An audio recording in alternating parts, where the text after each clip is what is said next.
بسم اللہ الرحمن الرحیم۔ السلام علی من اتبع الہدیٰ۔ ہدایت کی اتباع کرنے والوں کو راحت دو جہاں قرآن چینل کی طرف سے سلام عرض ہے۔ تمام تعریفیں اس پروردگار کے لیے ہیں جس کے دیکھنے سے دیکھنے والوں کی آنکھیں عاجز ہیں اور جس کی توصیف و ثنا سے وصف بیان کرنے والوں کی عقلیں قاصر ہیں۔ لاکھوں درود و سلام ہوں محمد و آل محمد پر۔ صاحبان ایمان، سامعین کرام، ہمارے آج کے سبق کا موضوع ہے سورہ بقرہ کی آیت نمبر 132۔ تو آئیے پروردگار عالم کے پاک نام سے اپنے سبق کا آغاز کرتے ہیں۔ بسم اللہ الرحمن الرحیم۔ وَوَصَّىٰ بِهَا إِبْرَاهِيمُ بَنِيهِ وَيَعْقُوبُ يَا بَنِيَّ إِنَّ اللَّهَ اصْطَفَىٰ لَكُمُ الدِّينَ فَلَا تَمُوتُنَّ إِلَّا وَأَنْتُمْ مُسْلِمُونَ۔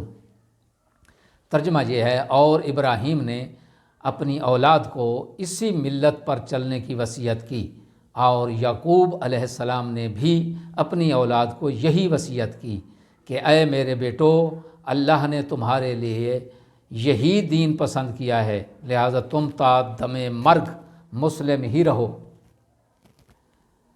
اس میں جو کلمے استعمال ہوئے ہیں ان کی تھوڑی سی تشریح ہو جائے۔ پہلا کلمہ ہے وصّا۔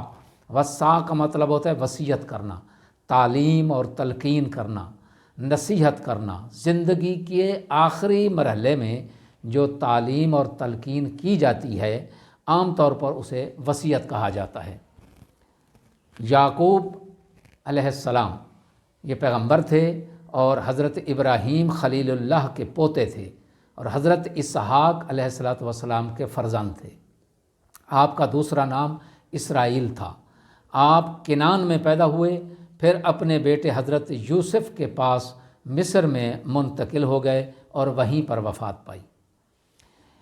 اس آیت کی مختصر سی تفسیر یہ ہے، حضرت ابراہیم اور حضرت یعقوب علیہ السلام نے اپنے فرزندوں کو اس دین کے اتباع کی تلقین کی، کیونکہ یہی دین اللہ کا برگزیدہ دین ہے۔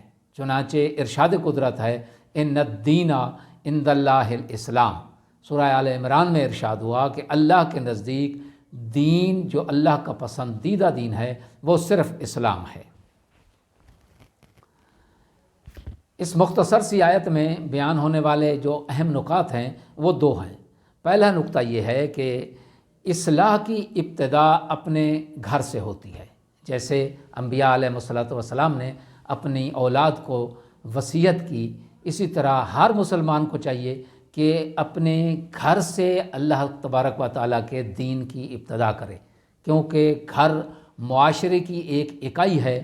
اگر یہ اکائی ٹھیک ہو جائے تو آہستہ آہستہ پھر یہ گھر سے آگے محلہ ٹھیک ہوتا ہے، محلہ سے آگے شہر، پھر ملک، پھر اسی طرح پورا معاشرہ بہترین اور اسلامی ہو جاتا ہے۔ یعنی اصلاح کی ابتدا جب بھی کرنی ہے وہ اپنے گھر سے ہوتی ہے۔ اور دوسرا جو اس میں اہم نقطہ بیان کیا گیا ہے وہ یہ ہے کہ انسان کے لیے سب سے اہم بات یہ ہے کہ اس کا خاتمہ بالخیر ہو۔ اسی طرح ائمہ طاہرین علیہ السلام بھی اسی دعا کو مانگتے ہوئے نظر آتے ہیں۔ صحیفہ سجادیہ کی جو منگل کے دن دعا پڑھی جاتی ہے اس کے آخری جو فکر ہیں وہ یہی ہیں کہ آپ فرماتے ہیں کہ فاختم لی من کا بالغفران یا ولی الاحسان۔ اس کا ترجمہ یہ ہے کہ اے فضل اور احسان کے مالک، تو اپنی جانب سے میرا خاتمہ بخشش اور مغفرت پر فرما۔